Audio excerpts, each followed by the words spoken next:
하나님의 말씀 사사기 13장 24절 25절에 있는 말씀을 보도록 하겠습니다.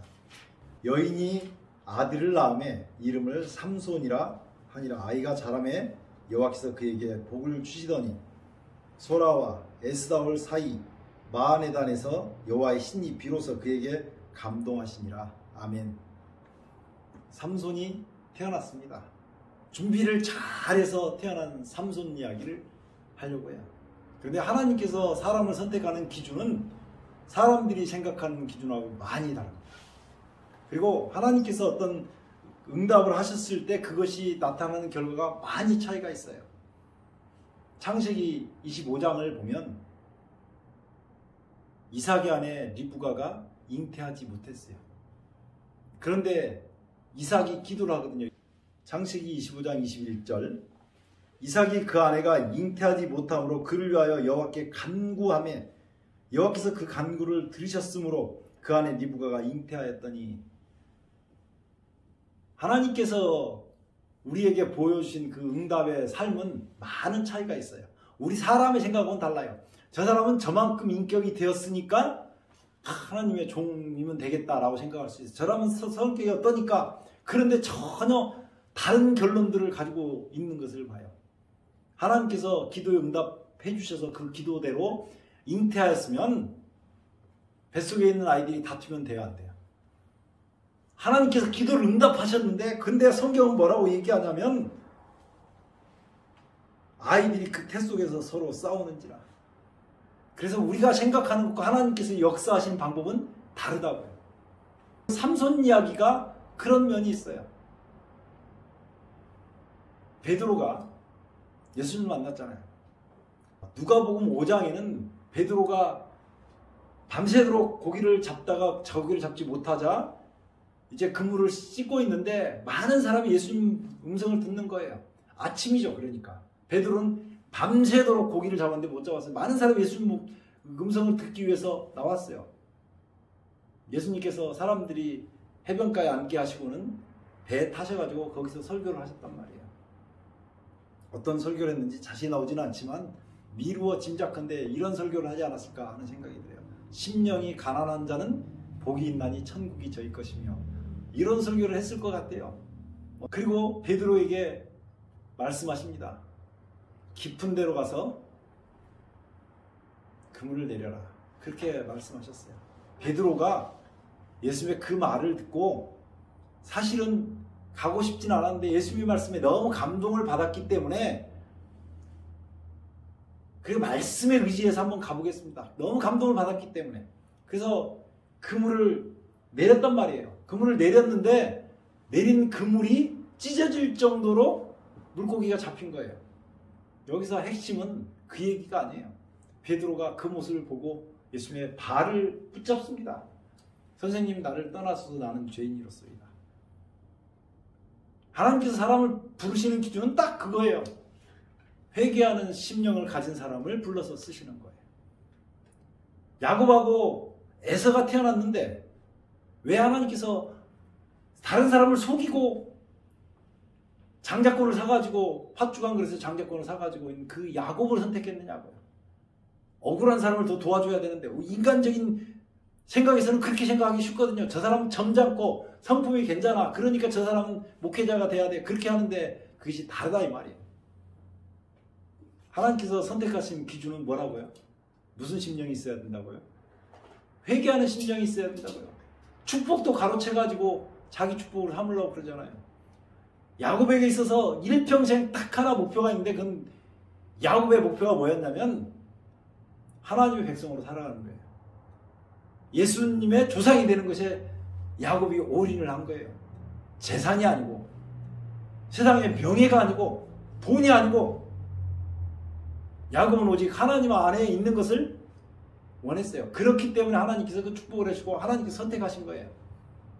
하나님 안에 있겠다고 하는 그 표현이 뭐냐면 베드로가 예수님의 이 발을 붙들고 주여 나를 떠나서 나는 죄인이로소이다 이렇게 얘기한 것도 똑같은 상황이라 이 말이에요.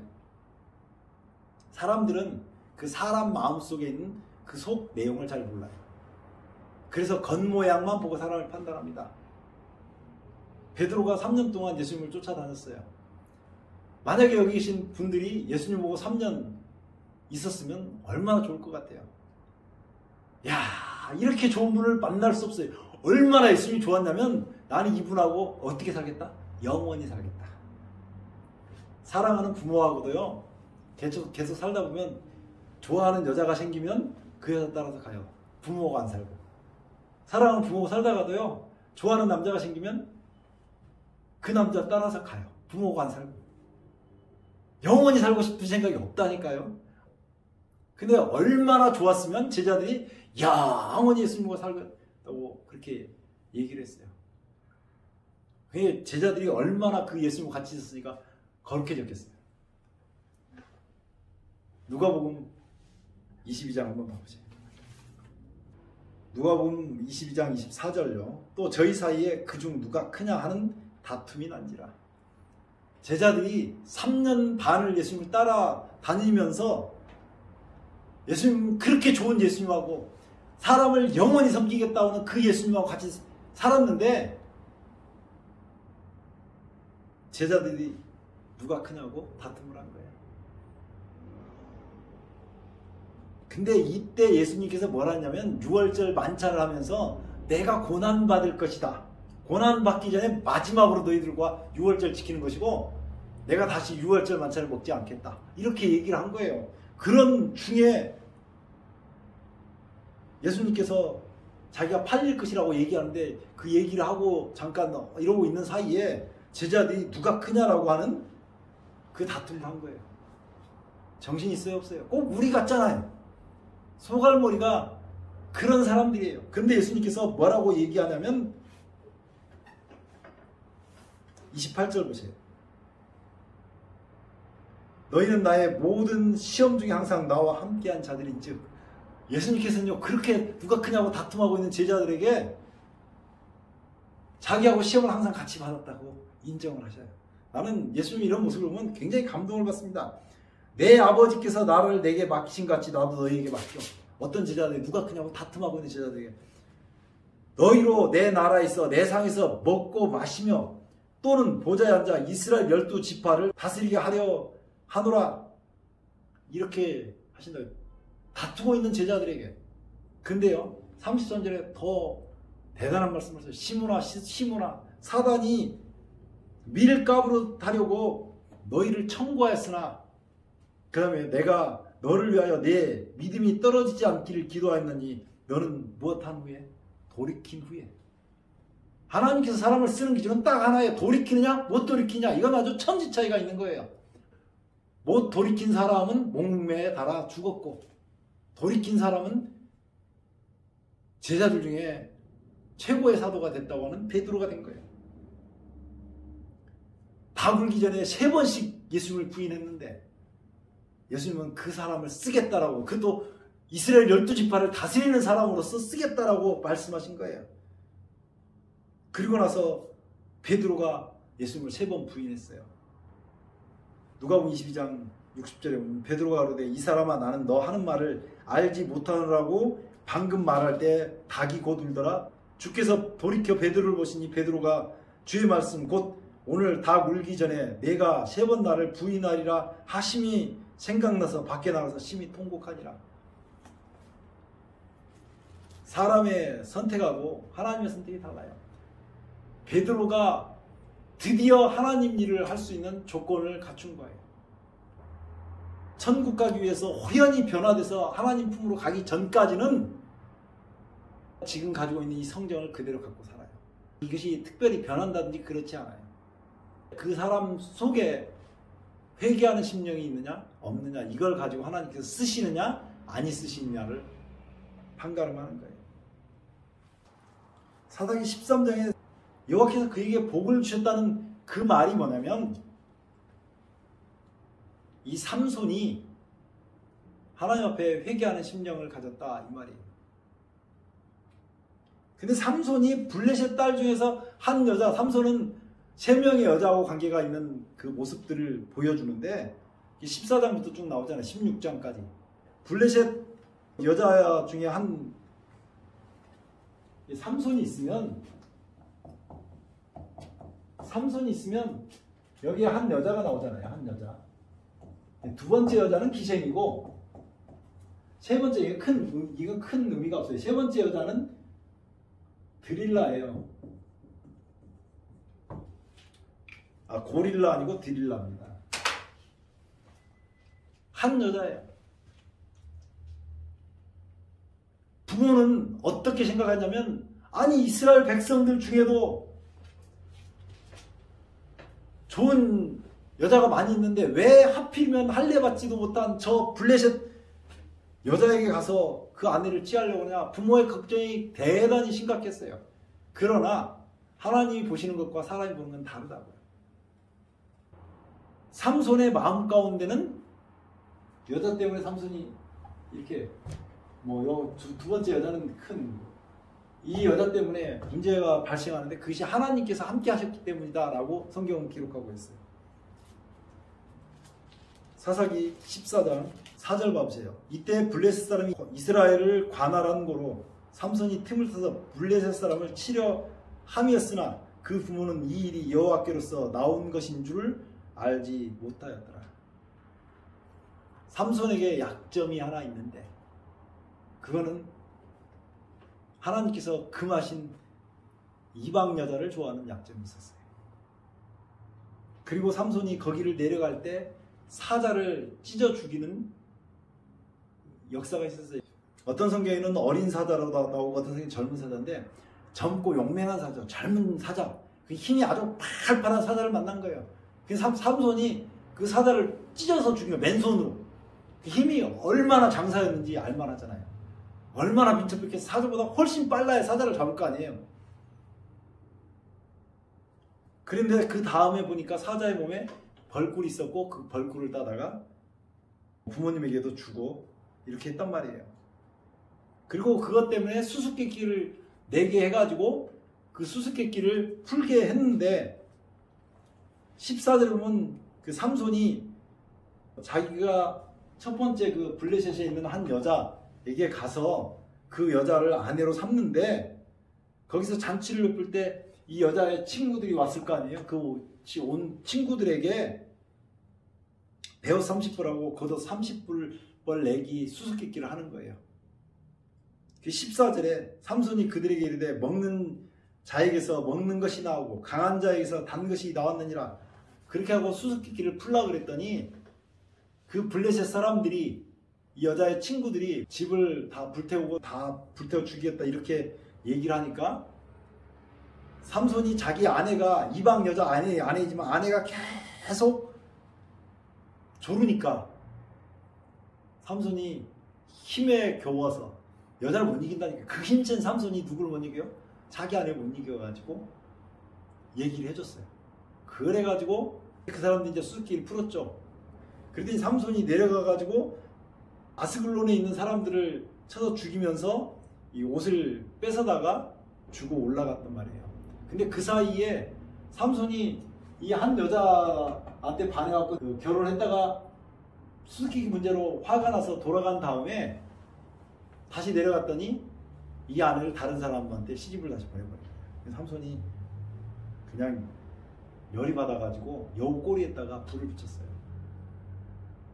불을 붙여가지고는 그때가 밀 추수할 때인데 밀 추수할 때는 여름철일까요? 가을철일까요? 여름이에요. 밀 보리하고 밀은 여름철에 나고 벼는 가을에 나요. 그 여름 뜨거울 때 여우 꼬리에다 불을 붙였으니 그게 온 들판을 되짚고 다니면서 다 불태워버린 거예요. 그렇게 했을 때 블레셋 사람들이 삼손의 처갓집이잖아요. 다른 데 시집을 보냈지만 그 사람들을 불태워 죽였단 말이에요. 그랬더니 삼손이 거기 가가지고 그 사람들을 다 도륙을 했어요.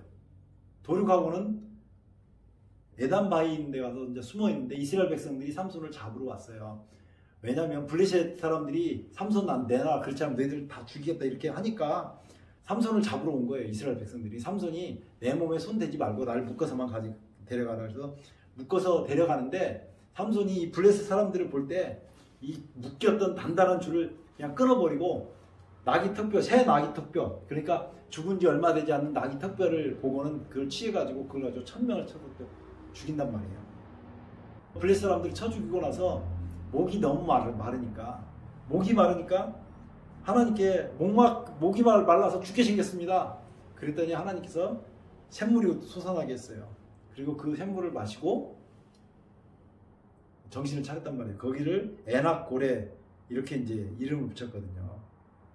부르짖는 자의 샘, 이런 뜻을 가지고 있는 에낙고레라고 이름을 붙인 거예요. 그런데 여기서 좀 생각을 해볼 건 이 첫 번째 삼손하고 이렇게 관계가 있었던 첫 번째 이 여자하고 관계에서 사자를 삼손이 찢었잖아요. 사자는 사단을 상징합니다. 부르짖는 사자를 삼손이 찢어버린 것처럼 분명히 하나님께서는 사단의 세력을 끝내실 때가 곧 오고 있다고 말씀하고 있어요. 두 번째는 여우 꼬리에다가 횃불을 붙여가지고 온 들판을 벌태운 것처럼 하나님께서 이 세상 마지막에는 불로 심판하신다는 것을 보여준다고요. 다시 얘기하자면 삼손이 첫 번째 여자를 만나가지고 삼손이 거기에 행했던 일들은 예수님께서 재림하실 때 이 세상을 심판하실 모습을 보여주는 역사였다라고 말씀을 하는 거예요. 두 번째 이제 우리가 봐야 될 사람은 이 드릴라하고 관계에 있을 때 드릴라라고 해서 들릴라네. 왜 들릴라? 목소리가 들릴라네요. 들릴라. 어쨌든요. 16장 4절에 보면 이후 삼손이 소래 골짜기 들릴라라 이름한 여인을 사랑하며 들릴라라는 여자하고 삼손이 사랑에 빠지게 됐어요. 삼손이 들릴라라고 하는 여자를 사랑했는데 그 블레셋 사람들이 똑같이 와요. 삼손이 지금 첫 번째 아내로 맞이했던 여자에게서 여자의 힘을 못 이겨가지고 자기 수수께끼 비밀을 가르쳐주잖아요. 근데 두 번째는 블레셋 사람들이 삼손의 힘이 너무나 특출나니까 뭔가 특별한 힘의 근원이 있을 것이다 라고 생각해가지고 그 힘의 근원이 무엇인지를 물어본다. 근데 여기도 역시 이 들릴라라고 하는 이 여자하고 관계가 있기 때문에 삼손이 여자한테 힘을 못 쓰고 그 자기의 비밀을 다 얘기를 해주잖아요.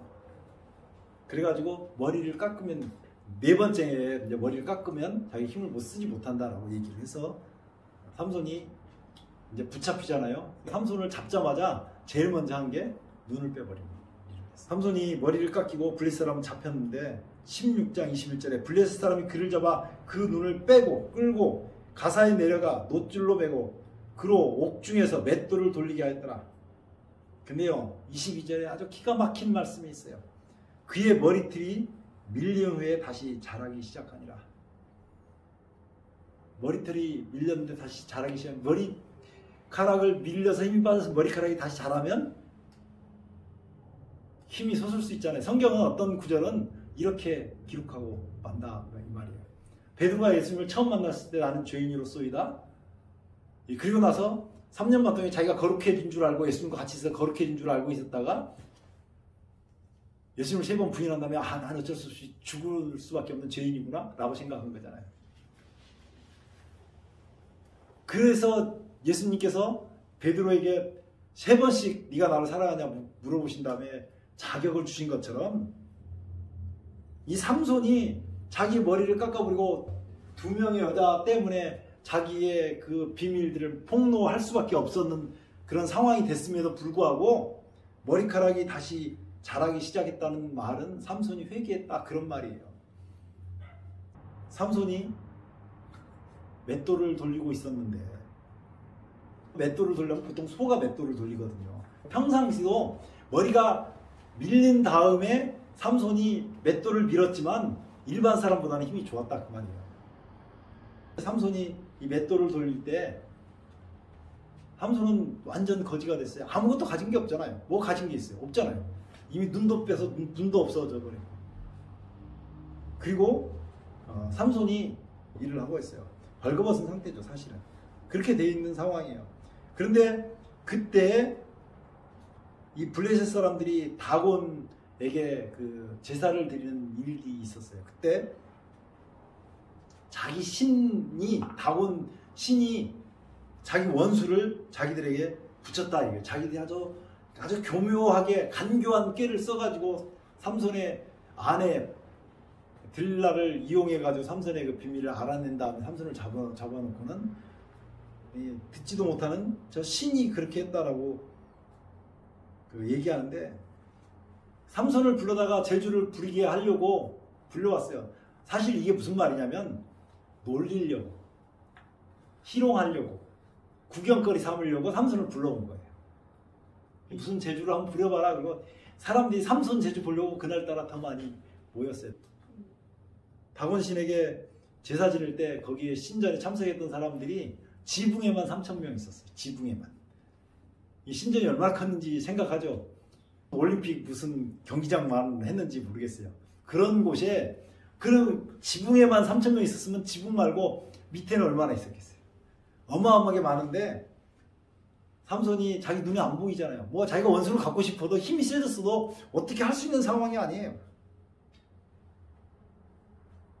삼손이 26절에 그렇게 얘기합니다. 삼손이 자기 손을 붙든 소년에게 이르되 나로 이 집을 버틴 기둥을 찾아서 그것을 의지하게 하라 하니라. 자기를 이렇게 이제 데리고 가는 소년에게 말했어요. 그 삼손이 거기서 부르짖어서 이렇게 얘기합니다. 28절. 삼손이 여호와께 부르짖어 가로되 주 여호와여 구함나니 나를 생각하옵소서. 하나님이여 구옵나니 이번만 나로 강하게 하사 블레셋 사람이 나의 두 눈을 뺀 원수를 단번에 갖게 하옵소서 하고, 그리고 이 양쪽의 기둥을 밀어가지고 무너뜨려서 그게 완전히 건물이 폭삭망하게서 모든 거기 있는 사람 다 죽게 만든 거예요.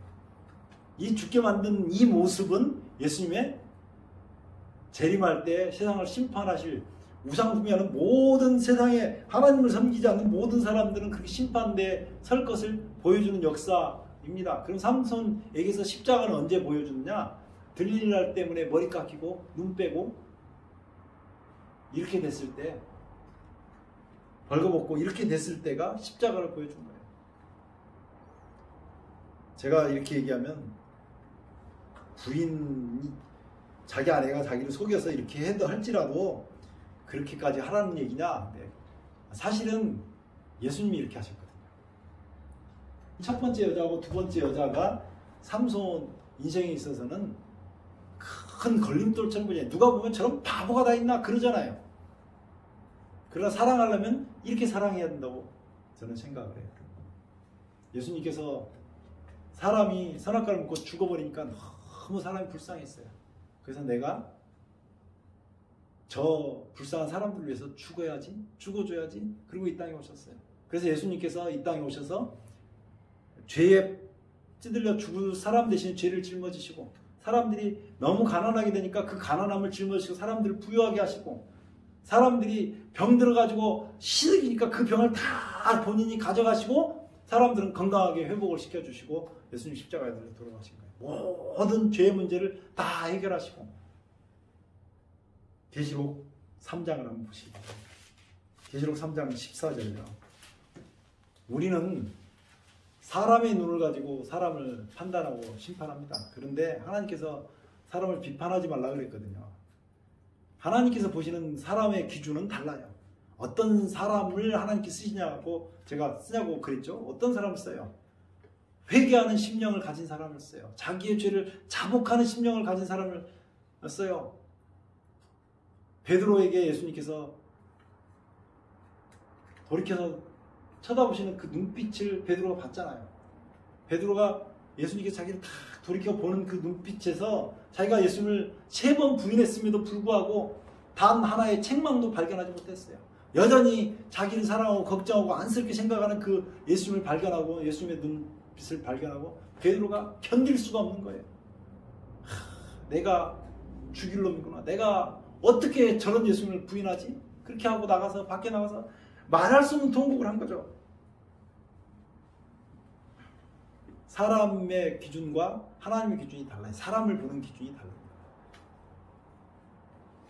요한계시록 3장 14절. 라오디게아 교회의 사자에게 편지하기를 아멘이시오 충성되고 참된 증인이시오 하나님의 창조의 근본이신 이가 가라사대 예수님이잖아요. 예수님은 아멘이셔요. 모든 일에 아멘이셨어요. 예수님께서 하시는 걸음마다, 예수님께서 하시는 말씀마다, 예수님께서 하시는 모든 축복이, 예수님께서 십자가에 죽으시는 모든 것까지 다 아멘이셨어요. 충성되고 참된 증인이셨어요. 예수님은 하나님에 대해서 얼마나 잘 보여주셨는지 몰라요. 하나님의 창조의 근본이셔서 창조주셨어요. 예수님은. 그런데 그 예수님께서 이렇게 말씀하셔요. 내가 내 행위를 아노니 내가 차지도 아니하고 더럽지도 아니하도다. 내가 차든지 덥든지 하기를 원하노라. 야, 너 진짜로 회개하든지, 회개 안 하려면 그냥 가든지, 회개한 것도 아니고 회개 안 한 것도 아니고, 아, 이게 도대체 뭔지를 모르겠으니까 예수님께서 이렇게 하신 거예요. 오죽 속이 답답하셨으면 내가 도와줄게, 회개만 해, 내가 도와줄게, 내가 네 하나님이 돼줄게, 내가 네 가난한 것도 가져가고 네 죄도 다 가져가고 네 질병도 다 가지고 너를 위해서 내가 모든 걸 바쳐줄게. 그런데 왜 고르고 있어? 네가 나를 조금만 더 쳐다봐봐. 그럼 내가 도와줄게. 그런데 안 쳐다본단 말이야. 오죽하면 내 입에서 너를 토하여 내치리라. 17절 내가 말하기를 나는 부자라 부요하여 부족한 것이 없다 하나. 사실 예수님께서 이렇게 만들어주고 싶었어요. 내 곤고한 것과 가련한 것과 가난한 것과 눈먼 것과 벌거벗은 것을 알지 못하는도다. 누가 이렇게 됐습니까? 삼손이 이렇게 됐잖아요. 내 곤고하고 가련하고 가난하고 눈멀고 사랑에 눈물고 벌거벗게 됐잖아요. 삼손이. 누구 때문에? 들릴라라고 하는 여자 때문에. 그 여자를 사실상 사랑이 그게 그렇게 크지는 않지만 이렇게 크다고 우리가 결과론적으로 볼 수가 있는 거예요. 예수님께서 이렇게 되셨어요. 삼손이 이렇게 될 일이 아니고 예수님께서 이렇게 되셨거든요. 곤고하고 가련하고 가난하고 눈물고 벌거벗은 것은 예수님께서 십자가 달리실 때 그 모든 것을 짊어지셨기 때문에 우리는 그렇게 될 필요가 없어요. 그런데 우리 상태가 그렇게 됐다고 하면 예수님을 온전히 찾아가지 못한 것입니다. 내가 너를 권하노니 내게서 불로 연다는 금을 사서 부요하게 하고, 내가 가난하게 되면서 금덩어리 하나 만들었으니까 이 금 갖다가 넣었어. 이렇게 하는데, 아, 뭘요? 괜찮아요. 이렇게 한다니까요. 금덩어리 만들어놨는데, 아, 이거 됐습니다. 이렇게 한다니까요. 흰옷을 사서 입어 벌거벗은 수치를 보이지 않게 하고, 십자가에서 피를 줄줄 흘리면서 흰옷을 하나 만들어 놨더니 왜 옷을 안 가져간지. 예수님께서 그 흰옷을 벗어가지고 모든 사람에게 입혀주려고 하는데 입으려고 생각을 하지 않는 것이에요. 안약을 사서 눈에 발라 보게 하라. 눈알 빠졌잖아요. 삼손이. 그랬더니 눈 빠진 거, 병든 육체에 그 모든 것을 해결하기 위해서 약도 만들어줬다고 성경은 얘기하고 있어요. 그러면서 뭐라고 해요? 19절에 물은 내가 사랑하는 자를 책망하여 징계하노니 그러므로 내가 열심을 내라 회개하라. 하나님께서 원하시는 건 이거예요. 열심히 회개하라고요. 열심히 회개하면 모든 것을 주마. 그렇게 말씀하셨어요. 삼손에게 오늘 지금 들릴라를 통해서 보여준 그 이야기는, 여자는 교회를 상징하거든요. 이방 교회, 우리가 다 이방인들이었잖아요. 이 여자든 둘 다 이방인이었잖아요. 그 여자에게 예수님께서 목숨까지 내준 이야기를 삼손의 얘기를 통해서 보여주는 거예요. 그리고 최후에는 불심판이 있을 것이고 하나님께서 분명히 그 모든 사람들을 꾀는 사단을 쳐 부실 것이라는 것을 삼손의 이야기를 통해서 보여준 거예요. 왜 하필 사자겠어요? 사단이 우는 사자처럼 성경은 그렇게 얘기하잖아요. 그래서 20절에 이렇게 얘기합니다. 볼지어다 내가 문 밖에 서서 두드리노니 누구든지 내 음성을 듣고 문을 열면 내가 그에게로 들어가 그로 더불어 먹고 그는 나로 더불어 먹이리라. 아멘. 오늘 말씀을 마치면서 삼손의 이야기를 통해서 우리에게 예수님의 십자가 그리고 예수님의 다시 오심을 보여준 이 역사는 우리의 삶에서 정말 중요한 거예요. 우리가 성경 읽을 때 인간적인 눈으로 세상에 하나님의 사사가 된 사람이 타락해서, 제가 처음에 성경 읽을 때 그렇게 읽었어요. 이렇게 이방 여자들을 쫓아다니다가 결국은 돌에 깔려 죽었구나. 무너지는 집더미 속에 깔려서 죽었구나. 이렇게 생각을 했단 말이에요. 사사였던 삼손의 수준이 아주 밑바닥이 있구나. 그런데 제가 성경을 다시 읽을 때 어느 날 예수님을 사사들 중에 제일 잘 보여준 사람이 삼손이었구나. 이렇게 저는 깨닫게 됐어요. 사람은 누구나 죄되고 누구나 그렇게 문제가 될 수 있어요. 그래서 예수님 역할하는 사사들이 완벽하지는 않아요. 그러나 그 이야기를 통해서 우리가 볼 수 있는 건 예수님께서 얼마나 우리를 사랑하셨는지 그 얘기를 보여주고 있는 거예요. 오늘 그 사랑에 감동해서 주님을 바라보고 이 들릴라나 이 한 여자처럼 하지 말고 예수님께 모든 것을 구하고 속여서 다른 거 하지 말고 모든 것을 구하고 예수님으로부터 은혜를 받게 되시기를 주의 이름으로 축원합니다. 기도하겠습니다. 아버지 우리 하나님 은혜를 감사합니다. 오늘 삼손의 이야기를 통해서 우리를 사랑하신 예수님에 대해서 생각하게 되었습니다. 주님 우리를 위해서 피 흘리신 그 피가 우리의 것이 되게 하시고 우리가 주님 앞에 날마다 나와서 모든 것을 구하며 주님께 회개할 수 있도록 은혜를 베풀어 주시옵소서. 우리를 십자가의 보혈로 발갛게 씻기셔서 주님 흰 두루마리를 입혀주시고 불로 연단한 금을 사서 부욕해 해주시며 주님 안약을 발라서 우리가 영적인 것들을 제대로 분별할 수 있도록 은혜를 베풀어 주시옵소서. 예수님 이름으로 감사하며 간절히 기도드리옵나이다. 아멘.